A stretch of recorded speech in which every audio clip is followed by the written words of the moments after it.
I can sing a song anywhere. Technically, I could have recorded this album in Tel Aviv, Madrid, London, New York, Nashville, anywhere. But I had to do it in Jerusalem, in East Jerusalem. If you live in Tel Aviv, you could almost forget that there is a war, that there are Arab villages, that there's a Palestinian-Israeli issue, that our kids are actually in the front line. But the reality is a lot harder, and it could all fall to pieces. Same face in the Gaza is the same face I see out in California. Same face in Tel Aviv is the same face I see out in New Jersey. So many places all share the same faces. East Jerusalem, West Jerusalem, Shalom. What David Broza is trying to do in this project is such a beautiful thing, to create a space of peace where people can talk to each other, where people can listen to each other, people can play together and just share time together. And in a way, by doing that, hopefully that will create a ripple effect. Music and arts is as important as you make it.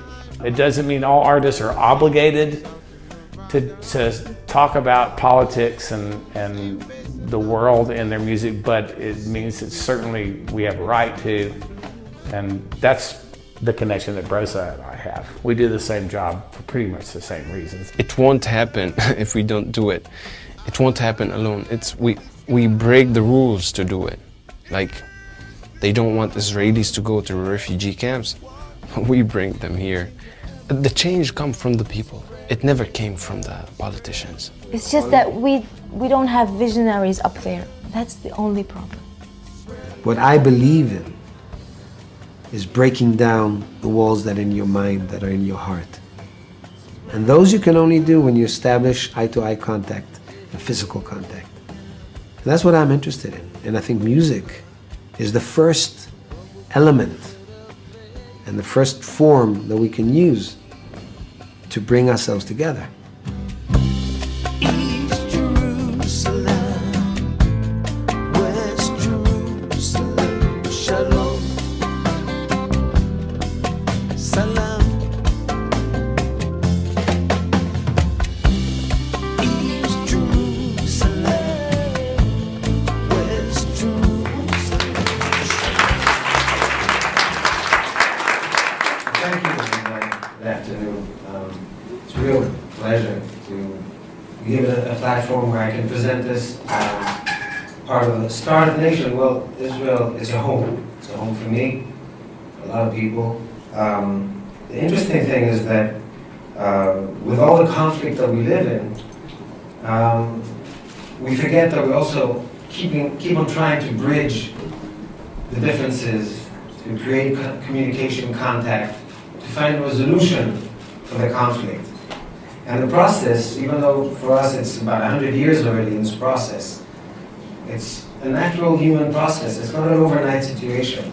And by living it, by living the conflict, I want to say, I may be the ultimate positive thinker, but even in the process of conflict and the horrors that it inflicts on everybody, on all sides, whoever is in it, there's always a ray of light. There's always a search for a solution. It's a human thing.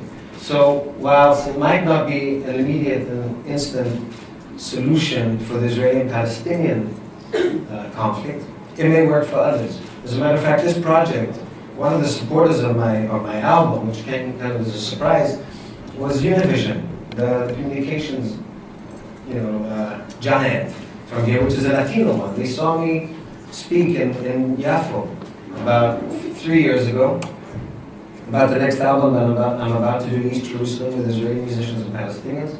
And they said, why don't you come over and talk to our people in the Latino communities and talk to them about how to bridge over, how to get over the conflicts that they have within their own communities. Suddenly it occurred to me that if I might not be able to find or to live and see the conflict end in Israel and Palestine, I may be able to help, or Israelis can help, or the knowledge that we accumulate over the years might actually be able to open up bridges, ways for conflict resolution in communities anywhere else in the world where it may not be as deep and as serious and as aggravated as what we have in Israel. So my project was actually bringing the Israeli musicians from Tel Aviv to East Jerusalem. I've been working in a studio in East Jerusalem since 1999. That's about 14 years. I've been partying there most of the time because work is a secondary thing. It's about really being together. And whenever I would ask Israeli musicians I work with on a regular basis in Tel Aviv to come and enjoy a hafla, a party, a barbecue in East Jerusalem, there was an immediate excuse why it's impossible. Tomorrow we can't, maybe next week, maybe in a month. I would say come with your wives, come with your kids. It didn't help. But when I decided I'm doing this album, for which I wrote songs and I took some cover songs of other artists from around the world, it wasn't even a question of inviting them. I summoned them, I contracted them. And I told them you can bring your wives, you can bring your kids, just to feel comfortable. We stayed in the Middle Hotel, the Ambassador Hotel just next to the studio. We had Israeli and Palestinian chefs cater incredible food for us. We had great local wine, and most important, we actually had the music put us all together, bind us all together, and sure enough, even though there's the boycott, the BDS is so strong and is clamping so hard on my Palestinian friends and partners, even so, whether it was the food, the wine, it was the camaraderie, the friendship that brought them together and enabled me to put in 8 days and 8 nights, actually record the album and film it and release it 3 weeks ago here in the States, in Israel, and all over the world. And the thing that will follow is going to be a documentary that we did while filming, which is not about the making of, it's more about the psychology behind it, the camaraderie, the friendship, what it actually took. Like Mohammed Mughrabi, the refugee, talked about having to break the rules. Like Mina Awad, Israeli-Palestinian singer, who says there are no visionaries. Like Steve Earle, great American singer-songwriter and activist, who instead of saying I'm not coming because I'm going to be attacked by so many anti or pro-boycott, who I didn't even finish my sentence, came over and presided over these 8 days and 8 nights of music. I'd like to sing a song that was the first song I wrote for this album.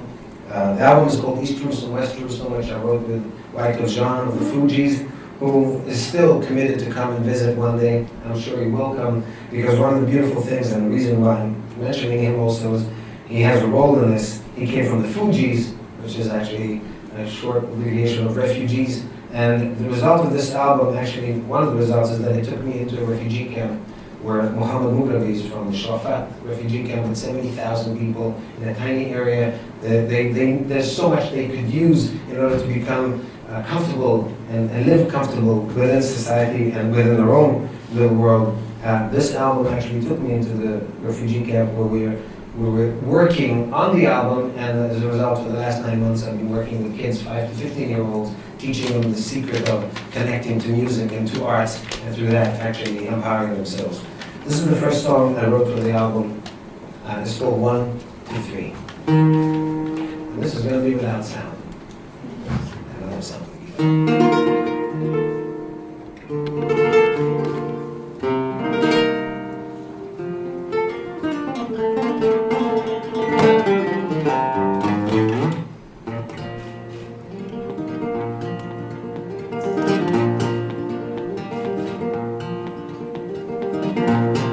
Preach to no one tonight. Just want to tell my tale. When the sun will rise tomorrow, it'll shed light on some facts from hell. Clouds are floating in the sky, shift the mood so fast, like on the streets of Jerusalem, where the quiet's not meant to last. I'm gonna find you tonight. I'm gonna count from 1 to 3. I'm gonna feel the peace within me, with you right here next to me.